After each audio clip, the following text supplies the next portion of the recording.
The new intern at the company had been bumming rides home with me every single day. Since we lived in the same direction, I never said anything about it. Until one weekend, well past midnight, when I was dead asleep and my phone rang. Her voice came through like a command. "I'm at Encore Karaoke Lounge. Get over here and take me home." I sat up, irritated. "It's 2 in the morning. Don't you think calling me to come pick you up is a little presumptuous? I'm not your chauffeur." She let out a cold scoff, dripping with arrogance. "My cousin is the HR director at the company. Driving me around is a privilege for you. Do what you're told, or I'll have him fire you." Oh, so she still didn't know I was the boss. When I didn't respond, Maureen Fox let out a smug little hum. "Scared now? Then get moving, and pick me up a hot milk on the way. I want it the second I get in the car." I listened to her barking orders, and I laughed. Maureen had started a month ago. I'd just come back from inspecting the factory floor that day, still in my work coveralls, and ran into her in the elevator right after she'd passed her interview. She wrinkled her nose, gave me a once-over, and instinctively put distance between us. Everyone at the company kept a respectful distance when they saw me, so I didn't think much of it. The next day after work, though, I was about to drive home when Maureen walked right up to my car, pulled open the passenger door, and sat herself down. Her tone was pure entitlement. "You're one of the factory technicians, right? I saw you drive past Lakeview Residences yesterday. That's where I live. Drop me off on your way." I was stunned. I opened my mouth to say something, but she'd already buckled her seatbelt and was snapping at me with that cold impatience of hers. "Let's go already. I'm in a hurry." She pulled out her phone and started scrolling, not sparing me another glance. She was new. I let it slide. It was on the way, so I drove her. When we pulled up to Lakeview Residences, she didn't say thank you.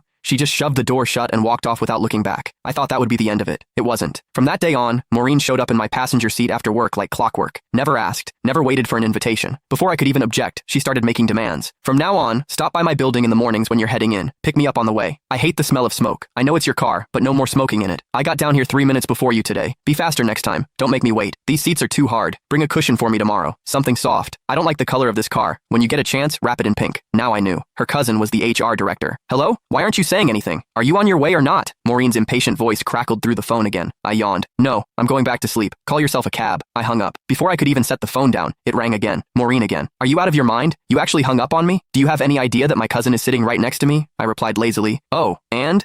She let out a contemptuous scoff. "You don't even get it, do you? No wonder you're stuck doing grunt work at the bottom of the company. Let me spell it out for you. I brought my cousin and his whole family out tonight for karaoke and drinks, to thank him for getting me hired. If you had an ounce of sense, you'd get over here right now, settle the tab at Encore, then drive every single one of us home. Make a good impression on my cousin. Do a good enough job, and maybe I'll put in a nice word for you. One sentence from my cousin, and you'd be transferred out of the factory floor and into an office. Just like that. What a scheme. So she didn't just want a personal chauffeur, she wanted me to foot the bill too." I paused, then asked, testing the waters, "You're sure your cousin can get me promoted and reassigned with a single word?" But Maureen didn't hesitate for a second. "Obviously. Let me tell you something. Last month, some guy in the marketing department mouthed off to my cousin once. Just once. My cousin had him shipped off to the warehouse. The man had been with the company 6 years, and he didn't even dare make a peep about it. Gone. Just like that. So don't bite the hand that feeds you. My cousin's reach inside this company is beyond anything someone like you could imagine." I went quiet for 2 seconds. It hit me. Last month, there had been a solid veteran employee